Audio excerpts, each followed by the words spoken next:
بسم اللہ الرحمن الرحیم۔ دوستو آج 22 جنوری 2024 ہے۔ ہم سب نے خبریں دیکھی کہ رام مندر بن گیا ہے اور کروڑوں لوگ اس کی خوشیوں میں شامل ہو رہے ہیں۔ وہ لوگ جو یہ چاہتے تھے کہ یہاں پر مندر بننا چاہیے، مندر بن گیا۔ مندر اس جگہ پر بنا جہاں پر مسجد کو توڑا گیا تھا۔ حقیقت میں وہاں پر کبھی مندر تھا ہی نہیں، بلکہ مورتیاں باہر سے لا کر رکھی گئی تھی، مگر یہ بتایا گیا کہ یہاں پر مندر تھا اور بعد میں مسجد بنوائی گئی، لیکن حقیقت میں وہاں پر مسجد تھی۔ بہرحال مندر بن گیا اور اب کروڑوں لوگ اس کی خوشیوں میں شامل ہو رہے، چاہے وہ کسی ذات، کسی دھرم، کسی برادری، کسی سیاسی جماعت یا کسی بھی پارٹی سے تعلق رکھتے ہو۔ وہ کروڑوں جگہ پر بٹے ہوئے لوگ آج ایک جگہ پر جمع ہو گئے، صرف مندر کے نام پر، اپنے بھگوان کے نام پر۔ اور یہ آج کا دن جانے کے بعد اب مسلمانوں کو کیا کرنا چاہیے؟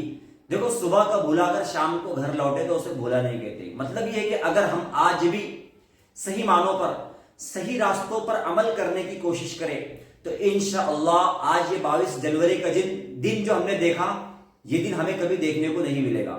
مطلب یہ کہ ہم اس طریقے سے اپنی مسجدیں نہیں کھوئیں گے، اپنے وقار کو کم نہیں کریں گے، اپنی جماعتیں، اپنا قرآن اور اپنے دین کو اس طریقے سے دبتا ہوا نہیں دیکھیں گے۔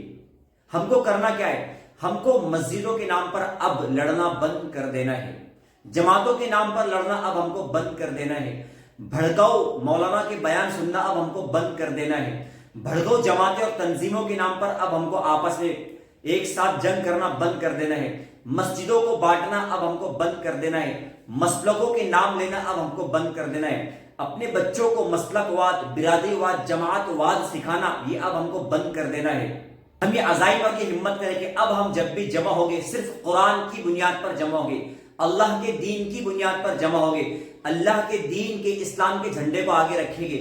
کسی بھی جماعت کا، کسی بھی تنظیم کا، کسی بھی مسجد کا، کسی بھی مدرسے کے جھنڈے کو اور اس کی جماعت کو، تنظیم کو آگے نہیں کریں گے۔ ہم جہاں پر بھی جائیں گے قرآن اور حدیث کے پیغام کو لے کر جائیں گے۔ ہم جس کو بھی اسلام کا تعارف کروا گے قرآن اور حدیث کے ذریعے سے ہی کروائیں گے۔ نبی کریم صلی اللہ علیہ وسلم کی تعلیمات ہی اس کو بتائیں گے۔ جب تک ہم قرآن کے پیغام پر، قرآن کی بنیاد پر جمع نہیں ہوگے، ہم کامیاب نہیں ہوگے۔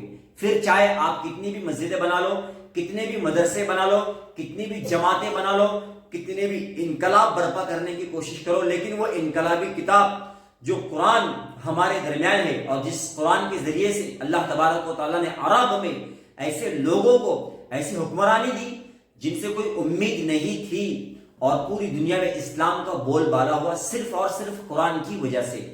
آج اس قرآن کو ہم نے چھوڑ دیا، اس نبی کریم صلی اللہ علیہ وسلم کی تعلیمات کو چھوڑ دیا، اور جماعتوں میں، مسلکوں میں، برادریوں میں، فرقہ واحیت میں، اور مسجدوں کے نام پر، مدرسوں کے نام پر میری جماعت، میرا مسلک، میرے مولانا، میری تنظیم، اور اسی کے اندر ایسے مگن ہو گئے کہ ہم کو ہماری مسجدیں جا رہی ہیں، ہمارا وقار کم ہو رہا ہے، ہم کو گرایا جا رہا ہے، ہم کو ڈرایا جا رہا ہے، ہم کو دھمکایا جا رہا ہے۔ کیوں؟ صرف لڑائی کی بنیاد پر، آپس کی لڑائی کی بنیاد پر۔ ہم کو ایجوکیشن پہ توجہ دینا ہے، بچوں کو پڑھانا ہے، ان کی تعلیم کا انتظام کرنا ہے، اور سب سے پہلے بچوں کو جو تعلیم دینا اپنے گھروں سے وہ صرف اور صرف قرآن کی تعلیم دینا ہے۔ کسی بھی بھڑکو جماعت، بھڑکو مولانا کے پاس اپنے بچوں کو مت بھیجو، ایسی مسجدوں کے اندر مت بھیجو جہاں پر بھڑکو بیان ہو رہے ہیں، جمعہ میں فلاں جماعت کے بارے میں، یہ جماعت کے بارے میں بھڑکایا جا رہا ہے۔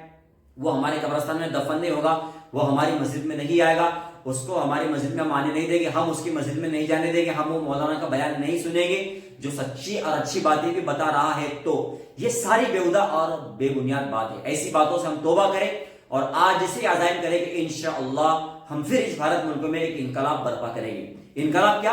کہ ہم یہاں پر خوشحال رہیں گے اور ترقی کریں گے، اور اپنے بچوں کو بھی ترقی کی سیڑھیوں پر چڑھائیں گے۔ جو دن آج ہم دیکھ رہے ہیں وہ ہمارے بچوں کو دیکھنے نہیں دیں گے۔